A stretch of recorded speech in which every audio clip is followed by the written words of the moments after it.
I'm Elizabeth Wardle, and I teach writing at the University of Central Florida, where I'm also the department chair, and I have been the director of first-year composition for the last 4.5 years. And I'm the co-author of Writing About Writing. I'm Doug Downs. I teach at Montana State University. I'm director of composition there, and I'm co-author of Writing About Writing. When I was a graduate student, my dissertation was about how effective composition classes were. And basically I found a lot of depressing things as a result of that. And that led me to thinking about what are some other ways to teach composition that might be useful given what we know about research.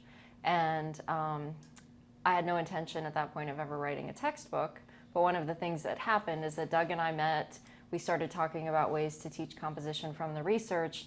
We started working on that, we wrote an article about that, and then people started asking us, well, is there a book to go along with that? And so our first idea to write a book really came from people saying they were interested in the approach that we were advocating for, but that they really would like some resources in order to be able to do that.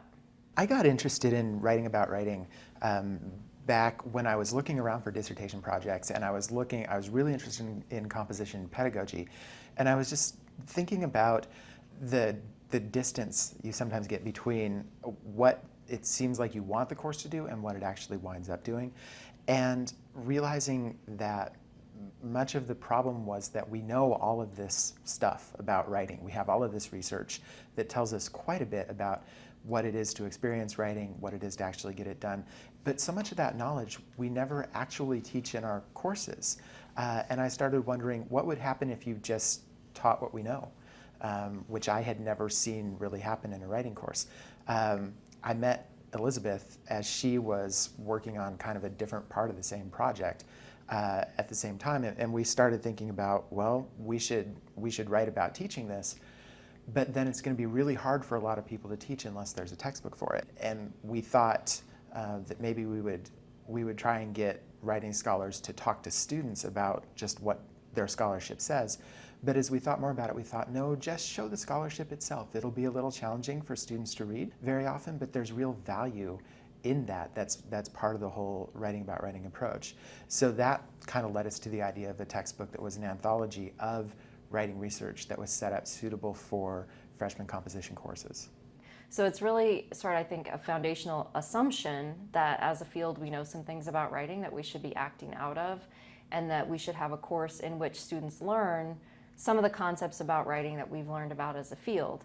And so I think it's really more of a philosophy about how we can act out of our field's knowledge and what we should be doing in a composition class, and that there are many, many ways to do that, sort of many paths out of which to act on that philosophy.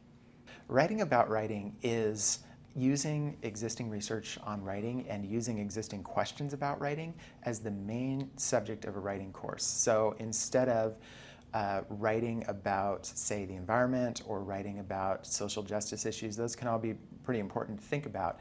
But in the same way that chemistry is the subject of a writing course, or biology might be the subject of a biology course, we want writing to be the subject of a writing course. And so the way that you make writing the subject of a writing course is to actually study it, to take questions that we're genuinely asking about writing right now and saying, let's find out what we know and what we'd like to know more about, and have you do that research.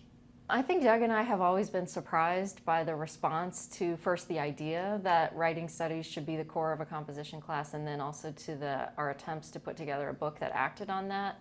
But I think one of the things that we've learned is that, you know, we've all known and felt as composition teachers for a long time that something just isn't right, something isn't working. And so I think this approach sort of taps into what people who teach writing regularly already know, which is that what we're asked to do in first-year composition is not a reasonable thing.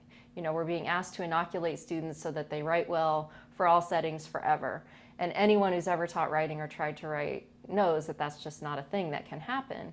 And so I think that the approach is successful because in a way it sort of is a relief to learn that this feeling that you have that what you've been doing in your composition class isn't working is a reasonable thing to feel, that research supports that, and that there is something else that you could do that we think could have a better impact on students. So I think part of the reason people responded so positively to the idea was that it enabled them to sort of say out loud what they'd been concerned about related to their comp classes, and then also not just to give up, to throw up their hands and say, well, it's not working, there's nothing I can do, but then to say, well, there's something else that I can do, and research and theory suggests that this will work.